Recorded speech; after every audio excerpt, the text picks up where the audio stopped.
Halo teman-teman Teens and Youth Gloria, welcome to Sunday Service. Kita bersyukur Tuhan berikan kita kesempatan sekali lagi boleh menikmati Tuhan dan memuliakan Tuhan lewat ibadah kita hari ini. Dan saat ini saya ajak kita sekalian untuk kita boleh persiapkan diri baik-baik untuk beribadah. Kita berikan waktu kita berikan keberadaan diri yang terbaik sehingga ibadah kita boleh menjadi persembahan yang hidup, yang kudus dan berkenan kepada Tuhan. Dan saat ini mari kita mengawali ibadah kita dengan mengakui bahwa pertolongan kita datangnya dari Tuhan yang menciptakan langit dan bumi. Turunlah kiranya atas kita sekalian kasih dan rahmat dari Allah Bapa, Putra dan Roh Kudus. Amin. Enjoy the service and God bless you.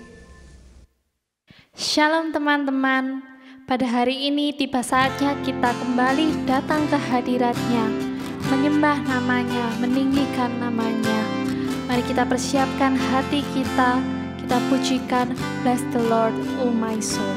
Bless the Lord, oh my soul. Oh my soul. Worship His holy name. Sing like never before. Oh my soul, I worship your holy name. The sun comes up, it's a new day dawning. It's time to sing your song again. Whatever may pass and whatever lies before me, let me be singing when the evening comes.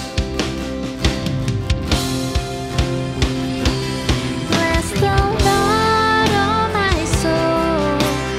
Oh my soul. Worship His holy name. Sing like never before. Oh my soul, I worship your holy name.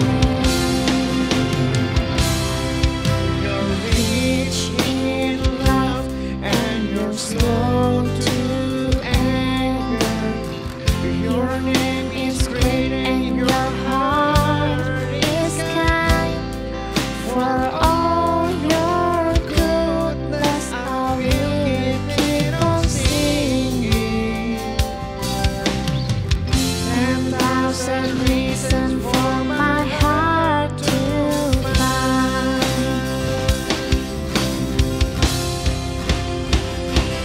Bless the Lord, oh my soul. Oh my soul. Worship His holy name. Sing like never before. Oh my soul, I worship your holy name. And on that day when my strength is failing, the end draws near and my time has come, still my soul will sing your praise unending. 10,000 years and then forevermore.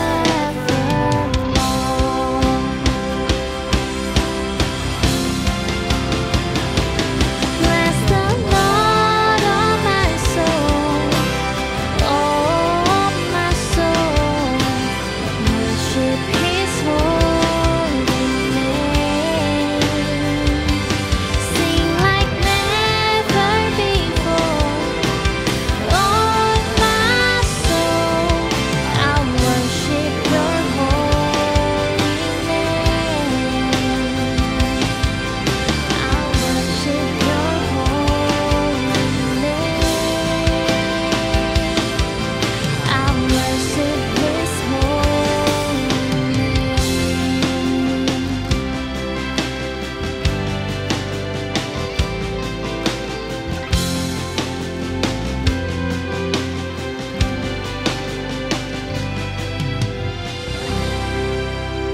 Mari kita berdoa. Tuhan Yesus, terima kasih atas berkat-Mu pada hari ini. Meskipun kami di rumah masing-masing, terima kasih atas berkat-Mu, kami dapat kembali beribadah kepada-Mu ya Tuhan. Tuhan, kiranya Engkau berkati setiap kami selama ibadah ini dari awal hingga akhir. Terima kasih ya Tuhan, dalam nama Tuhan Yesus kami sudah berdoa. Amin. Shalom jemaat yang terkasih di dalam Tuhan. Mari kita bersama-sama menaikkan pujian kita. Sungguh Tuhan, hidup kami takkan sama, sebab kami memiliki Engkau Yesus, satu-satunya juru selamat, penolong setiap kami. Amin. Mari kita mengangkat suara kita bersama. Kaulah satu-satunya sumber dari segalanya. Kaulah satu-satunya sumber dari segalanya. Kau kebenaran yang selalu ku pegang. Kau keyakinanku untuk bersinar terang.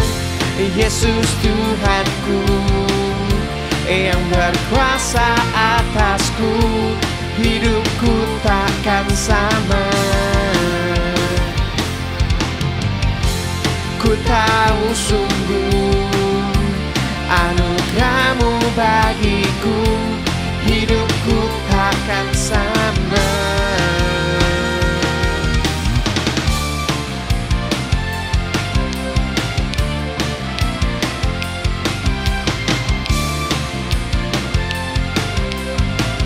Kaulah satu-satunya sumber dari segalanya.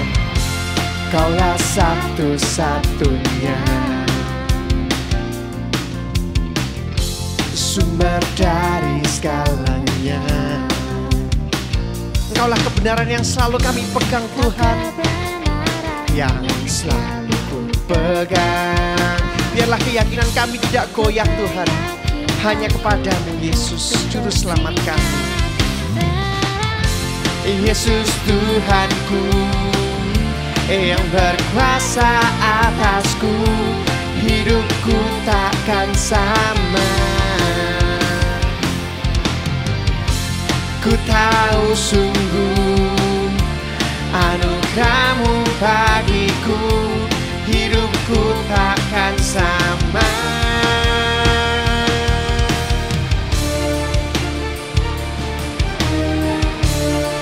Kita hanya memiliki satu alasan untuk setiap kita boleh hidup dan percaya. Amin. Dialah Yesus juru selamat kita. Alasan untuk setiap kita hidup. Alasan untuk ku hidup hanya menyenangkan-Mu. Sekali lagi katakan, Kaulah alasan. Kaulah alasan untuk ku hidup hanya menyenangkan-Mu. Yes Jesus, Kaulah alasan untuk ku hidup hanya menyenangkan-Mu. Kaulah alasan untuk ku hidup hanya menyenangkan-Mu.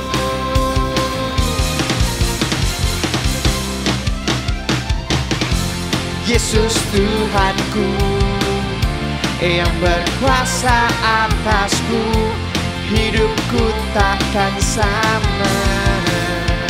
Kami tahu sungguh Tuhan, ku tahu sungguh anugerah-Mu bagiku, hidupku takkan sama.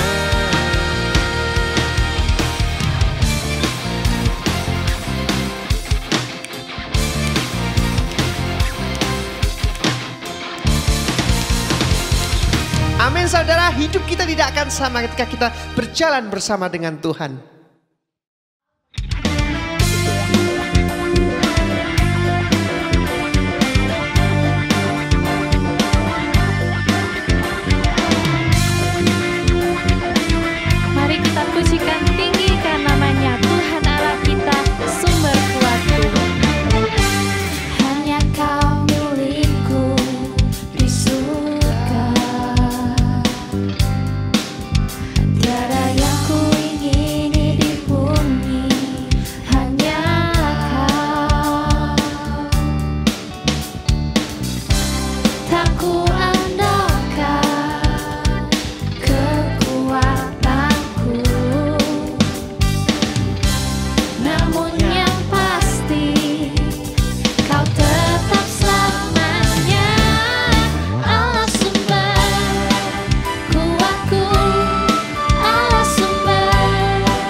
kuatku, Allah sumber kuatku dan bagianku selamanya.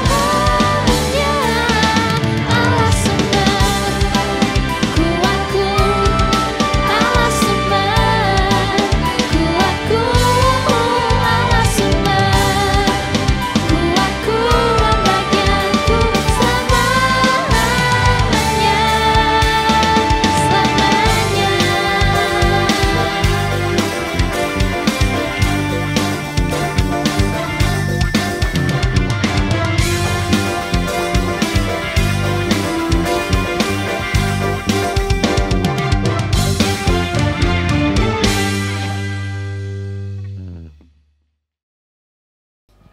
Tuhan, inilah setiap hidup kami ya Bapa.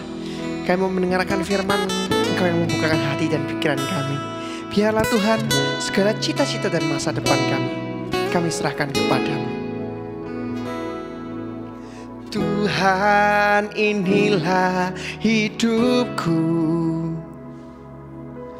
ku serahkan padamu. Segala cita-citaku, masa depanku menjadi milikmu. Jadikan kami terangmu Bapa, jadikan kami terangmu. Di tengah-tengah dunia yang gelap ini Tuhan, di tengah kegelapan dunia, membawa bangsa-bangsa kepadamu. Tuhan, ini kerinduanku, bagimu Tuhan seluruh hidupku. Pakailah Tuhan bagi kemuliaan-Mu, genapi seluruh rencanamu, sampai bumi penuh kemuliaan-Mu.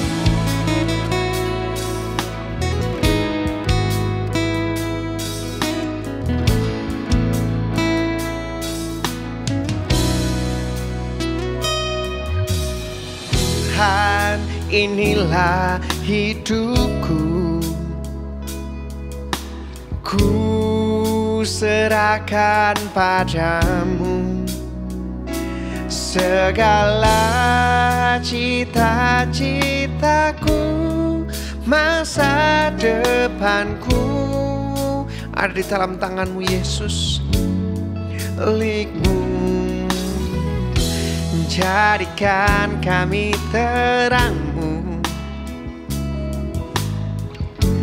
di tengah kegelapan dunia, membawa bangsa-bangsa kepadamu. Tuhan, ini kerinduanku, bagimu Tuhan seluruh hidupku. Pakailah Tuhan bagi kemuliaan-Mu, genapi seluruh rencana-Mu, sampai bumi penuh kemuliaan-Mu. Bagimu Tuhan seluruh hidupku, pakailah Tuhan bagi kemuliaan-Mu, genapi seluruh rencana-Mu, sampai bumi penuh kemuliaan-Mu, sampai bumi penuh kemuliaan-Mu.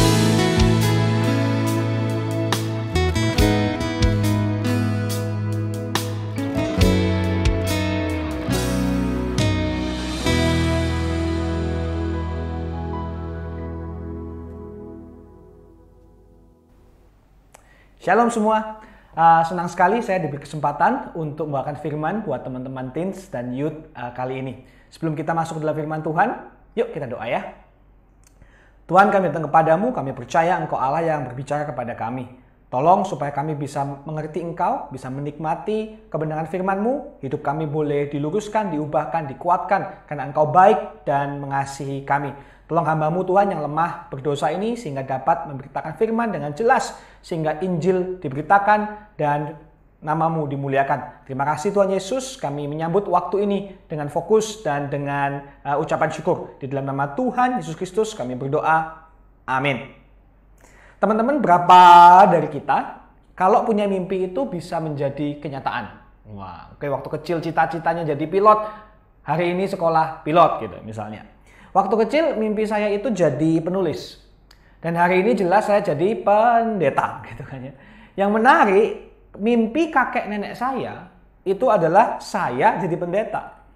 Dan waktu saya masih kecil, saya masih ingat kakek saya berkhotbah di depan ratusan jemaat, jadi public setting gitu ya. Dan dia bilang bahwa saya akan jadi pendeta. Dan luar biasa, beneran hari ini kejadian. Mengapa ya mimpi kakek nenek saya menjadi kenyataan, sedangkan mimpi saya tidak jadi kenyataan? Sama seperti ada satu anak muda cerita, dia ngomong sama cewek kesukaannya, "Shalom Steph," katanya. "Kemarin aku berdoa, aku dapat mimpi loh dari Tuhan. Dia minta aku sampaikan untuk kamu bahwa kalau kita ini sebenarnya berjodoh." "Wah, keren," kata si Steph. "Tolong dong bilang ke Tuhan, mimpinya supaya di-share ulang ke aku. Soalnya aku lebih percaya Tuhan daripada kamu." Zaman gini masih kita perlu bicara mimpi. Tapi kenyataannya Tuhan memberi mimpi di dalam Alkitab. Dan apa sih maknanya? Apa relevansinya buat zaman 2021? Yuk teman-teman semua kita buka di Kejadian 42 ayat 6 sampai ke 9. Kejadian 42 ayat 6 sampai yang ke 9. Saya bacakan buat teman-teman, mari kita menyimak sama-sama. "Sementara itu Yusuf telah menjadi mangku bumi di negeri itu. Dialah yang menjual gandum kepada seluruh rakyat negeri itu. Jadi ketika saudara-saudara Yusuf datang, kepadanya lah mereka menghadap dan sujud dan mukanya sampai ke tanah. Ketika Yusuf melihat saudara-saudaranya, segala mereka dikenalnya. Tetapi ia berlaku seolah-olah ia orang asing kepada mereka. Ia menegur mereka dengan membentak, katanya, 'Dari mana kamu?' Jawab mereka, 'Dari tanah Kanaan untuk membeli bahan makanan.' Memang Yusuf mengenal saudara-saudaranya itu, tetapi dia tidak dikenal mereka. Lalu teringatlah Yusuf akan mimpi-mimpinya tentang mereka. Berkatalah ia kepada mereka, 'Kamu ini pengintai. Kamu datang untuk melihat-lihat di mana negeri ini tidak dijaga.' Amin." Teman-teman, sepanjang sejarah umat manusia, mimpi itu selalu dianggap penting dan misterius. Mimpi itu kayak wifi sinyal ke dunia ilahi gitu ya. Jadi bisa connect kita kepada Tuhan. Dan memang mimpi itu katanya digunakan salah satu cara Tuhan berkomunikasi dengan manusia. Seperti di kisah Yusuf ini. Kemudian kita masuk ke abad 18, abad ke-20. Kita mengenal nama misalnya teman-teman belajar psikologi Sigmund Freud yang mengajarkan bahwa kalau kita mimpi, wah itu tuh bisa dipakai untuk mengenal masalah kita, pergumulan kita. Jadi kalau konseling, tanya mimpimu apa, sehingga dari situ kita bisa tahu akar permasalahannya. Nah, kalau hari ini mungkin ya di kalangan orang-orang modern berpendidikan gitu ya, mimpi itu dianggap nggak penting karena bukan realita, kayak takayul, mungkin ramalan-ramalan gitu deh. Tetapi pernah nggak teman-teman mendengar cerita bagaimana orang itu bisa terinspirasi dari mimpi, orang itu bisa belajar dari mimpinya. Dan memang betul, misalnya kalau teman-teman tahu ada band terkenal namanya The Beatles, itu pernah punya lagu namanya Yesterday, konon penciptanya Paul McCartney katanya menemukan tune lagu itu lewat sebuah mimpi. Dan teman-teman sains pasti tahu ya yang namanya periodic table. Nah ya itu periodic table yang ada unsur kimia, nomor-nomor atom. Itu juga katanya setupnya muncul idenya dari mimpi sang penemunya. Nah memang betul teman-teman semuanya, saya di alma mater kampus saya itu kita punya namanya sleep lab. Wah, jadi benar-benar khusus untuk meriset tentang tidur dan tentang mimpi. Dan memang betul salah satu teori yang populer pada saat ini adalah mimpi itu punya kemampuan atau punya fungsi meningkatkan kreativitas. Nah, kalau itu versi dunia yang masih agak berubah-berubah. Apa sih versi atau pandangan Alkitab tentang mimpi. Dari cerita ini kita melihat 2 poin teman-teman semua. Yang pertama adalah mimpi menjadi kenyataan. Mimpi menjadi kenyataan. Ayat 6 sampai ayat 7a saya bacakan sekali lagi ya. Sementara itu Yusuf telah menjadi mangku bumi di negeri itu. Dia yang menjual gandum kepada seluruh rakyat. Jadi saudara-saudara datang kepadanya, mereka sujud dan mukanya sampai ke tanah. Ketika Yesus melihat saudara-saudaranya, segeralah mereka dikenalnya. Waktu Yusuf jadi mangku bumi negeri, dia itu memegang posisi politik. Ini mangku bumi ini kata-kata yang luar biasa, tinggi sekali. Dia itu seperti otoritas paling tinggi, hanya Firaun yang melebihi dia. Karena waktu masih muda, ingat nggak? Yusuf pernah mimpi nih, di Kejadian 37 dia pernah mimpi, dicerita sama saudara-saudaranya gini, aku bermimpi nih guys, tampak matahari, bulan, dan 11 bintang sujud menyembah kepadaku. Wah, jadi di sini benar kan terkejadian. Dia menjadi penguasa, bintang, dan semuanya tunduk kepada dia. Kemudian dikatakan Yusuf juga menjual gandum. Semua kalau mau beli gandum lewat Yusuf, gitu kan ya. Jadi dia punya namanya kekuatan finansial. Ini juragan tuh gitu ya, kalau orang zaman dulu bilangnya. Wah, ini cocok sama mimpinya Yusuf dulu. Yusuf pernah mimpi katanya gini, tampak kita sedang di ladang mengikat berkas-berkas gandum, lalu bangkitlah berkasku dan tegak berdiri. Kemudian datanglah berkas-berkas kamu sekalian, saudara-saudaranya, mengelilingi dan sujud menyembah kepada berkasku. Wah, persis sekali ya teman-teman ya. Persis banget kejadian. Jadi ini mimpi Yusuf waktu kecil menjadi kenyataan. Tetapi apa yang sebetulnya terjadi lebih tepat adalah Tuhan menyingkapkan, menunjukkan masa depan Yusuf lewat mimpi. Hari ini Tuhan sebetulnya dapat sih berbicara lewat mimpi.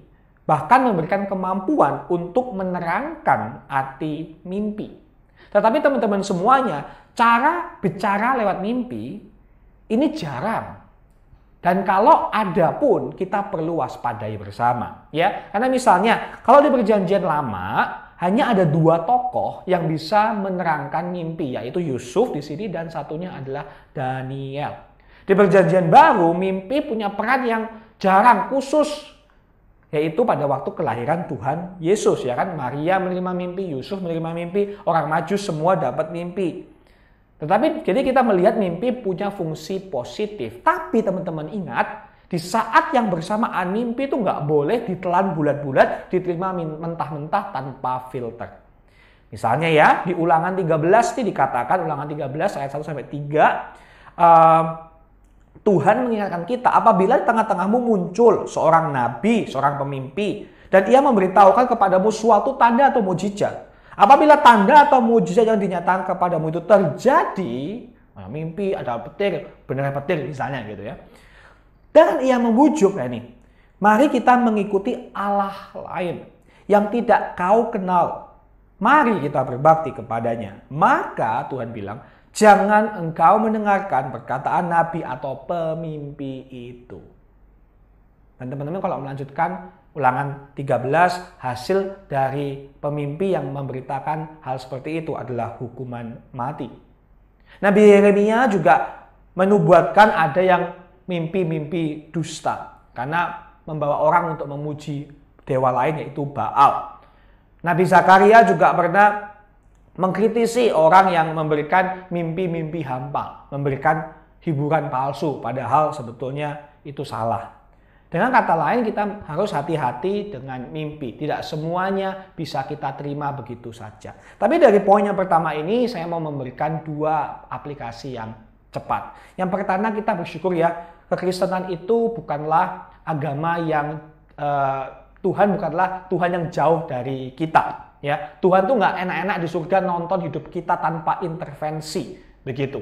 Ya, Tuhan itu betul-betul hadir, dia di tengah-tengah kita. Kalau ada sesuatu Tuhan akan berbicara kepada kita. Dia begitu memagari hidup kita.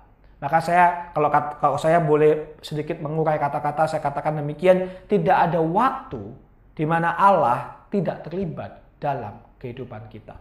Mimpi menunjukkan bahwa tidak ada waktu Pagi, siang, malam, tidur, bangun. Tidak ada waktu di mana Allah tidak terlibat dalam kehidupan kita. Kita tidur, Tuhan masih kerja. Kita istirahat, Tuhan masih bekerja. Bahkan pada saat kita tidur pun, Tuhan sedang menyiapkan masa depan kita. Dia Allah yang terlibat. Dia Allah yang peduli. Praise be to God. Yang kedua, aplikasinya teman-teman adalah kita penting sekali untuk menguji mimpi. Tidak semua dari kita adalah seorang Yusuf, ya. Kalau mimpi itu dari Tuhan, maka kita salah satu cara tahu itu dari Tuhan, ingin menyingkapkan masa depan kita adalah mimpi itu akan menghasilkan buah yang benar. Buah iman, buah pertobatan. Jadi jika mimpi itu menggerakkan hati kita untuk percaya Yesus, untuk beriman, untuk mencintai firman Tuhan, untuk dekat dengan saudara-saudara seiman dan gereja Tuhan, untuk membawa kita untuk lebih sabar, lebih mengasihi, lebih bisa punya pengendalian diri, maka ada kemungkinan besar mimpi itu asalnya dari Tuhan. Tetapi kalau mimpi itu membawa kita semakin jauh dari Tuhan, semakin nggak suka firman Tuhan, mengisolasi diri dari gereja Tuhan, apalagi buat kita sombong, wah aku mimpi neraka, aku mimpi surga, oh gitu ya, padahal belum tentu gitu.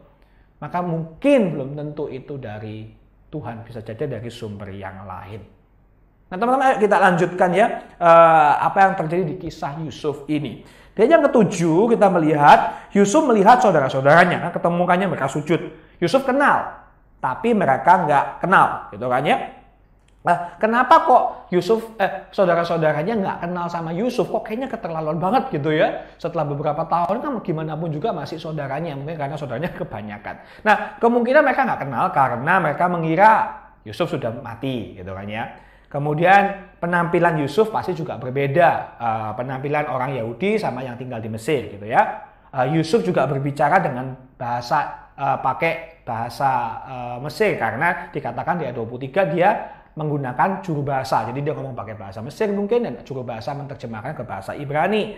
Kemudian dia memakai baju-baju pejabatnya Mesir gitu kan ya. Bahkan dia mempunyai nama Mesir. Tahu nggak teman-teman? Ada nama Mesirnya Yusuf yaitu Zafnat Paneah. Wah, keren ya namanya ya. Coba siapa yang sini namanya Zafnat?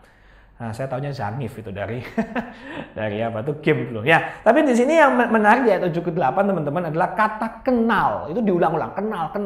Yusuf kenal, mereka nggak kenal gitu ya.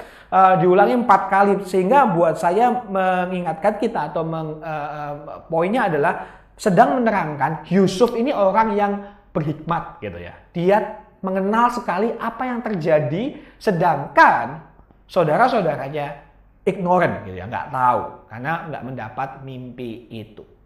Di sini saya jadi ingat teman-teman bahwa mimpi itu bisa punya message buat kita. Tetapi sifatnya mungkin natural seperti kalau kita sedang stres, ada masalah yang belum beres. Jadi kalau kita teman-teman punya bermimpi, itu apa sih artinya? Mungkin salah satu adalah kalau kita mimpinya itu berulang-ulang kali ya, itu bisa menjadi sebuah indikasi ada sesuatu yang teman-teman tidak berani hadapi, yang teman-teman tidak mau bereskan, yang teman-teman nggak ngerti, dan teman-teman harus do something about it.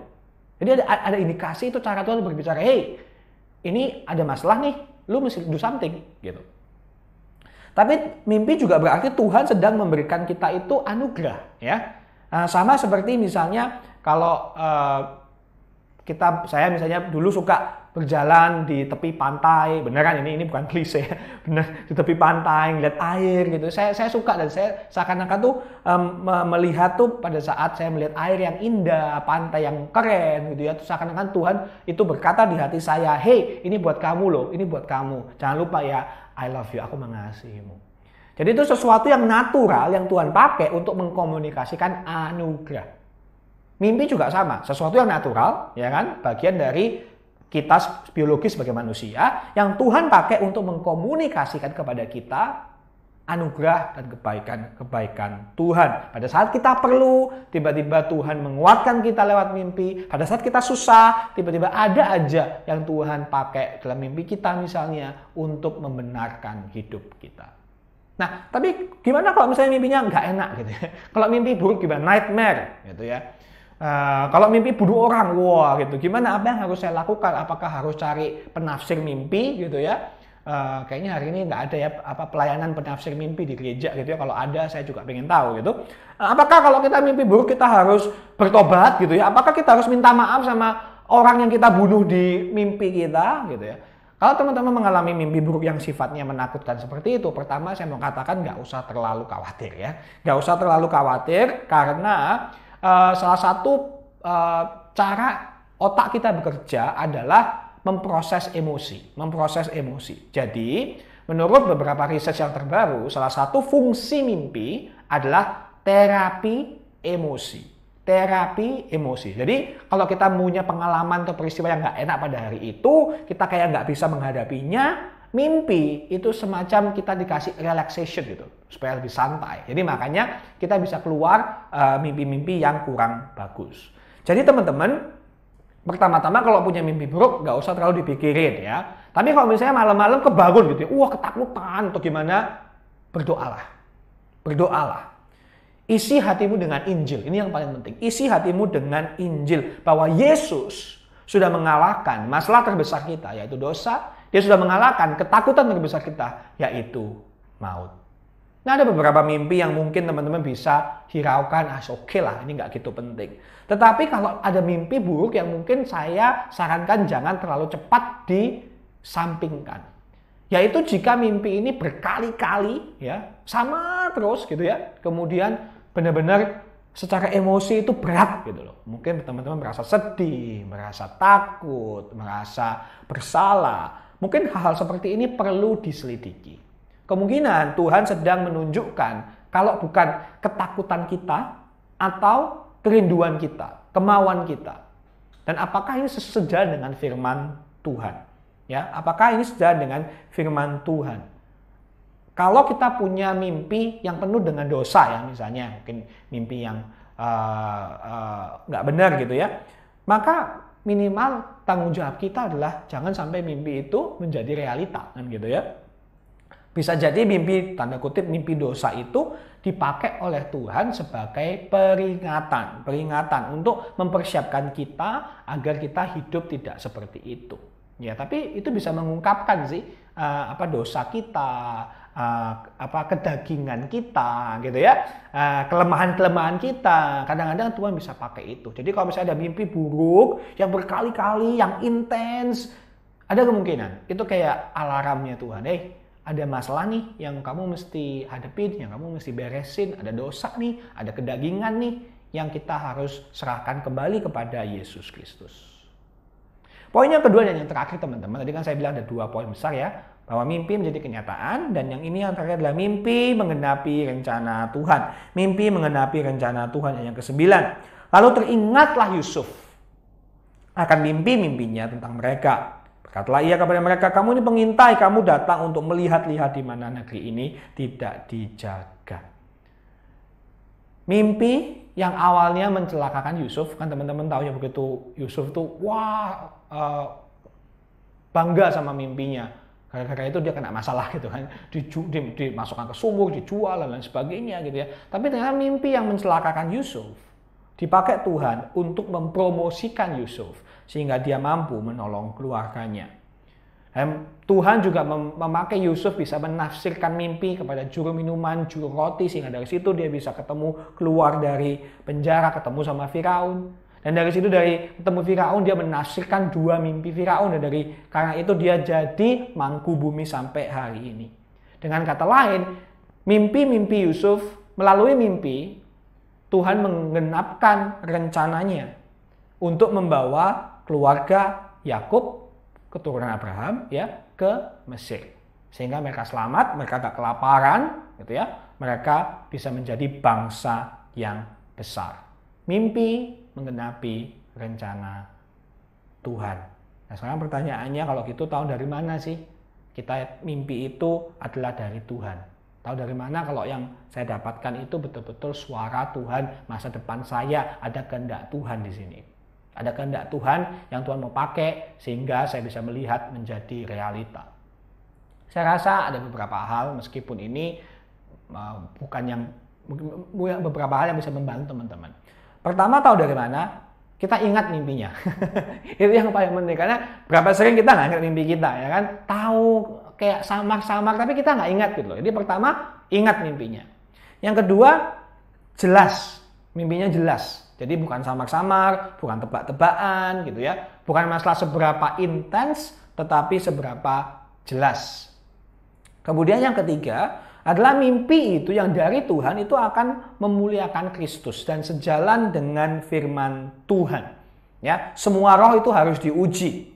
Bedanya kita sama Yusuf adalah kita hidup di zaman perjanjian baru. Dengan kata lain, sebetulnya hari ini kita tidak perlu mengandalkan mimpi untuk ikut Tuhan. Saya ulangi, dengan kedatangan Yesus, kita tidak perlu mengandalkan mimpi untuk ikut Tuhan, untuk tahu rencana Tuhan. Karena Tuhan sudah memberikan Roh Kudus, Tuhan sudah memberikan pikiran Kristus, dan lebih penting lagi Tuhan sudah memberikan kita firman-Nya. Kita tahu kemana kita harus berjalan. Kita tahu kemana kita harus melangkah. Tuhan udah jelas ngomong lewat firman, lewat Kristus. Kalau yang jelas saja kita tidak mengikuti, apalagi yang tanda kutip agak kurang jelas, yaitu mimpi. Nah, bedanya kalau di perjanjian lama itu teman-teman, mereka itu seperti anak kecil ya, yang harus ditunjukkan. Kalau anak kecil kan harus jelas ya, harus A, B, C gitu kan, harus jelas. Tetapi semakin beranjak dewasa, bukan begitu lagi caranya. Makanya di perjanjian lama pakai mimpi, karena mereka butuh kejelasan. Di perjanjian baru tidak perlu, karena ada Roh Kudus, ada pikiran Kristus, ada firman Tuhan. Jadi mimpi kita harus sesuai dengan kebenaran firman Tuhan. Dan yang terakhir, kalau teman-teman memang dikasih mimpi dari Tuhan, ayo sama-sama kita bergumul dengan Tuhan, kita cek, kita uji, kita bergumul, kita ajak gereja Tuhan sama-sama untuk mengerti arti mimpi itu. Sama seperti Yusuf, dia itu waktu menjelaskan arti-arti mimpi, dia bilang Allah yang menerangkan. Yusuf enggak, oh ya udah tahu, no, dia berdoa, dia kembali kepada Tuhan. Saya akan tutup dengan salah satu contoh mimpi yang menurut saya balance banget antara penglihatan mimpi dan pengenalan dalam firman Tuhan. Ada seorang yang ingin menjadi Kristen, tetapi dia perlu konfirmasi dan dia minta 3 mimpi dari Tuhan. Dan salah satu mimpinya seperti ini teman-teman. Suatu malam saya bermimpi, saya berdiri di depan sebuah pintu masuk. Saya belum masuk ke ruangan, hanya di luar.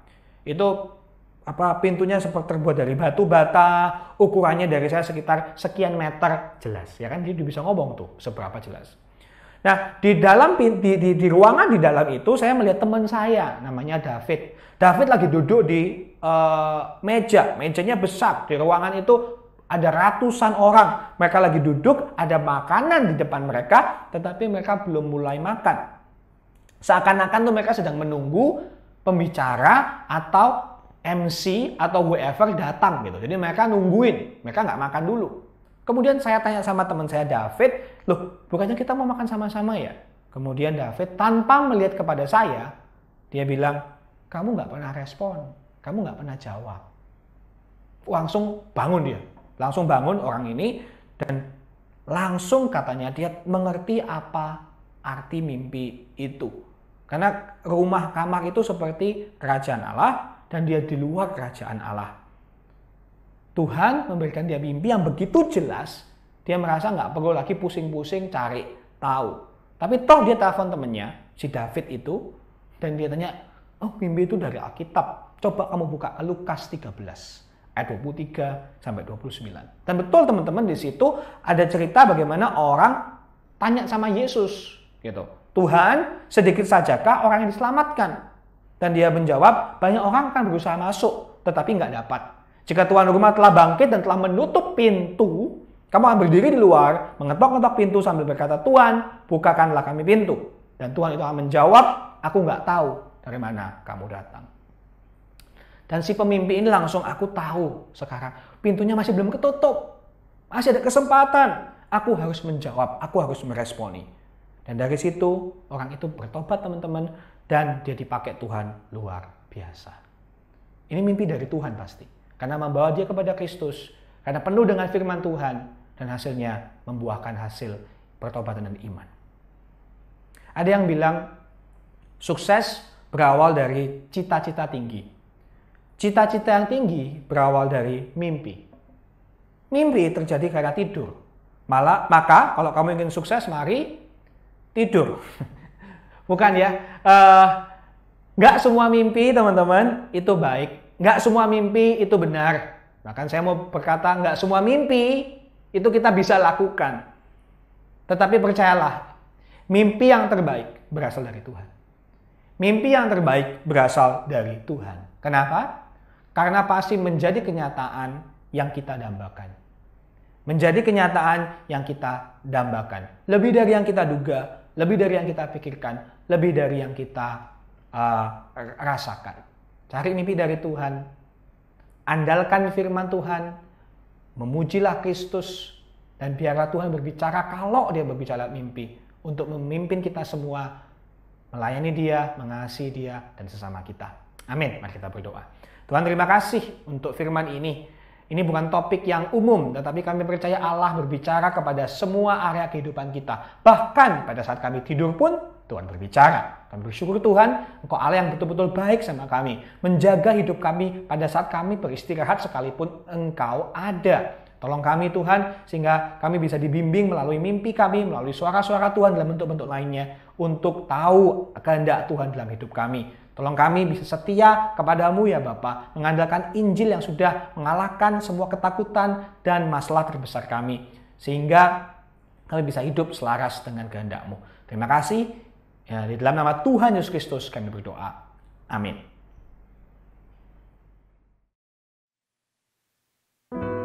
Terima kasih untuk penginjil Edo Wala yang sudah memberitakan kebenaran firman Tuhan hari ini.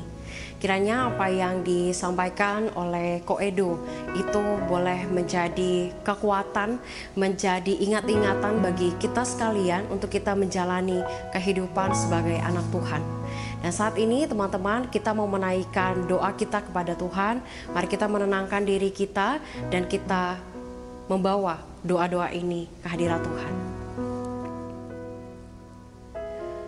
Bapa di sorga, Engkau yang mengasihi kami lebih daripada apa yang kami bayangkan, kami pikirkan. Engkau juga yang sudah memimpin kami sampai pada hari ini. Dulu mungkin kami tidak bisa melihat bagaimana kami keluar dari pandemi ini, tetapi saat ini ketika kami melihat ke belakang, kami melihat penyertaan Tuhan yang luar biasa. Tuhan memberkati kami, Tuhan menyertai kami selangkah demi selangkah.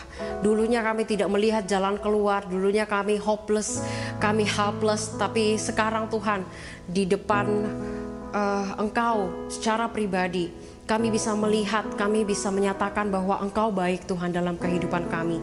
Nyatanya sampai sekarang Tuhan, meskipun di antara kami masih ada yang kesusahan Tuhan untuk survive, tetapi Engkau memberikan kekuatan yang besar untuk kami boleh menjalani hidup yang Tuhan masih percayakan. Nah saat ini Tuhan, kami mau datang bersyukur kepada Engkau. Bersyukur untuk teman-teman kami yang boleh diterima dalam pekerjaan. Kami bersyukur Tuhan, Engkau yang sudah menyatakan kasih-Mu, anugerah-Mu kepada mereka. Dan kiranya Tuhan ketika mereka menjalani kerja di tempat yang baru, bertemu dengan rekan-rekan yang baru, bertemu dengan pimpinan yang baru, biarkan mereka menjadi teladan Tuhan di kantor mereka, di tengah teman-teman mereka. Mereka punya excellent spirit yang mereka tunjukkan ketika mereka bekerja. Dan mereka juga punya teladan yang baik ketika mereka berpikir, mereka melontarkan pendapat, ketika mereka juga bersikap. Mereka jadi teladan terang yang baik Tuhan.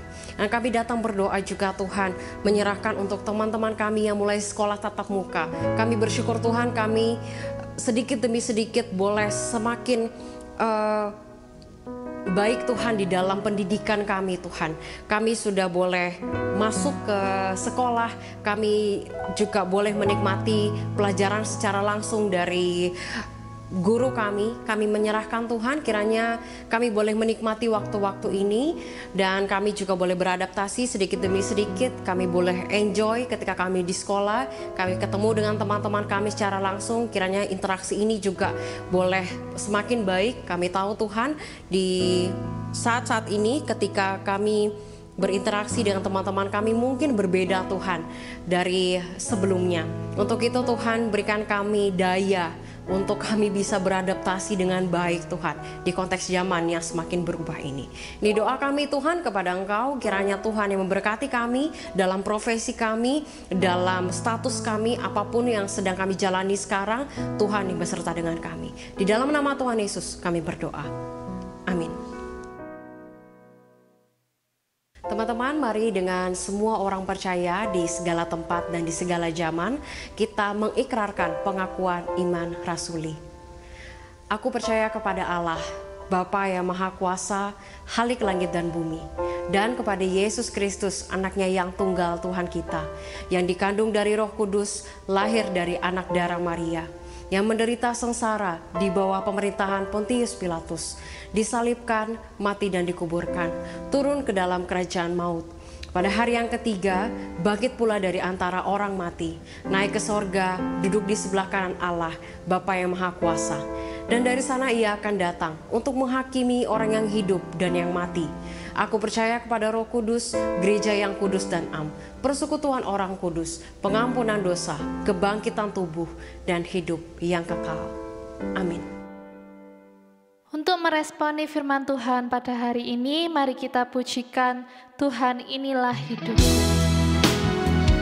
Bagimu Tuhan seluruh hidupku, pakailah Tuhan bagi kemuliaan-Mu. Genapi seluruh rencana-Mu, sampai bumi penuh kemuliaan-Mu. Bagimu Tuhan seluruh hidupku, pakailah Tuhan bagi kemuliaan-Mu. Genapi seluruh rencana-Mu, sampai bumi penuh kemuliaan-Mu. Sampai bumi penuh kemuliaan-Mu.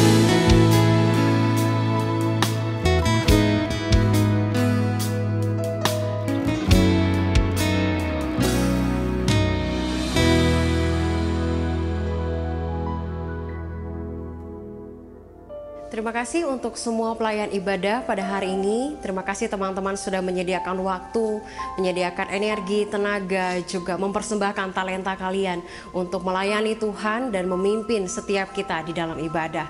Dan terima kasih khususnya juga untuk penginjil Edo Wala yang sudah memberitakan kebenaran firman Tuhan hari ini. Kiranya pesan firman Tuhan yang sudah disampaikan boleh menjadi bekal yang baik untuk kita menjalani kehidupan sebagai anak muda Kristen.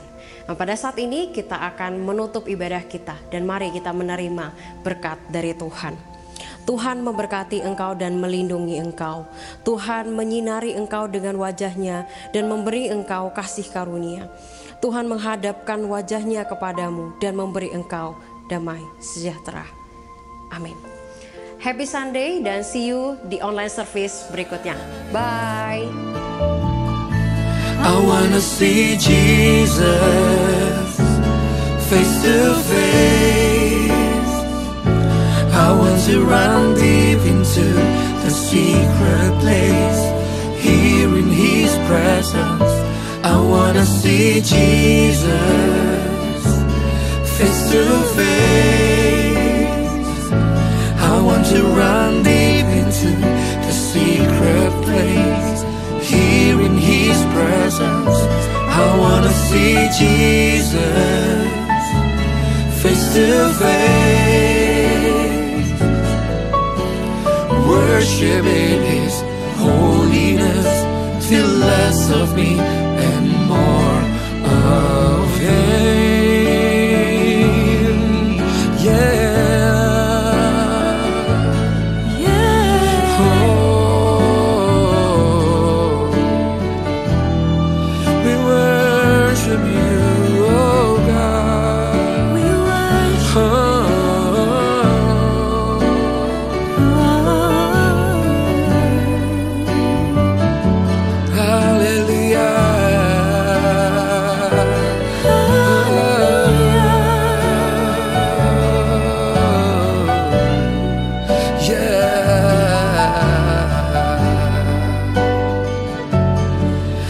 till less of me